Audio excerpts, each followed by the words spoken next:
Head কোচের তরফে এলো চরম হুমকি, আর যেমন তেমন হুমকি নয়, একেবারে প্রাণনাশের হুমকি। এবার কি করবেন গৌতম গম্ভীর? কেন আইপিএল এর মাঝে প্রাণনাশের হুমকি এলো ভারতীয় দলের হেড কোচের তরফে? নেপথ্যে লুকিয়ে কোন কারণ? এই খবর শোনার পর কি প্রতিক্রিয়া জানিয়েছেন গম্ভীর? আদৌ কি চিন্তিত তিনি?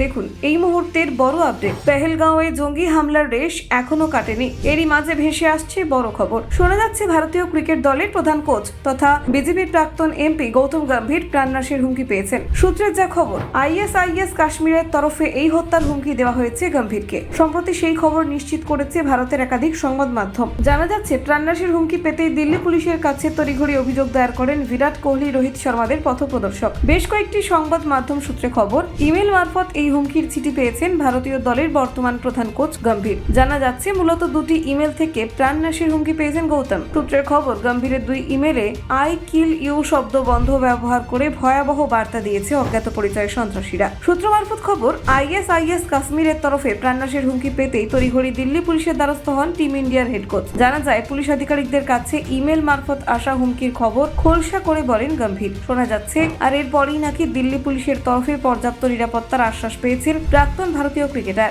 বেশ কয়েকটি সংবাদ মাধ্যম সূত্রে যা খবর, এই প্রাণনাশের হুমকি পাওয়ার ঘটনার খবর প্রথম নয় গম্ভীরের। শোনা যাচ্ছে এর আগে 2021 সালে নভেম্বর মাস নাগাদ জাতীয় দলের হেড কোচকে প্রাণে মেরে ফেলার হুমকি দিয়েছিলেন কিছু অজ্ঞাত পরিচয় ব্যক্তি। সূত্র বলছে সেবারও ইমেলকে হাতিয়ার করে গৌতমকে জানে খতম করার হুমকি দিয়েছিল দুর্বৃত্তরা। প্রসঙ্গত, কাশ্মীরের পেহেলগাঁওয়ে জঙ্গিদের গুলিতে 26 জন নিরাপরাধ পর্যটকের মৃত্যুর খবর জানতে পেরেই এক্স হ্যান্ডেলে দুঃখ প্রকাশ করেছিলেন গৌতম গম্ভীর। এদিন নিজের সোশ্যাল মিডিয়া হ্যান্ডেল থেকে টুইট করে গৌতম লেখেন, নিহতদের পরিবারের জন্য প্রার্থনা করছি। এই ঘটনার জন্য দায়ী সকলকে মূল্য চোকাতে হবে, ভারত ছেড়ে কথা বলবে না। এদিকে এই হামলা তীব্র নিন্দা করা হয়েছে বিশ্বজুড়ে। 2008 সালে মুম্বাই সন্ত্রাসবাদী হামলার পর ভারতীয় ক্রিকেট দল পাকিস্তানের সাথে দ্বিপাক্ষিক ক্রিকেট সম্পর্ক ছিন্ন করে এবং সম্প্রতি চ্যাম্পিয়ন্স ট্রফির জন্য ওই দেশে সফর করতেও আপত্তি জানায়, যার ফলে আন্তর্জাতিক ক্রিকেট কাউন্সিল দুবাইতে একটি নিরপেক্ষ ভেন্যু প্রদান করতে বাধ্য হয়। এদিকে সাম্প্রতিক অবস্থার পরিপ্রেক্ষিতে আগামী সময়ে বিসিসিআই আরো কিছু কঠোর সিদ্ধান্ত গ্রহণ করতে পারে।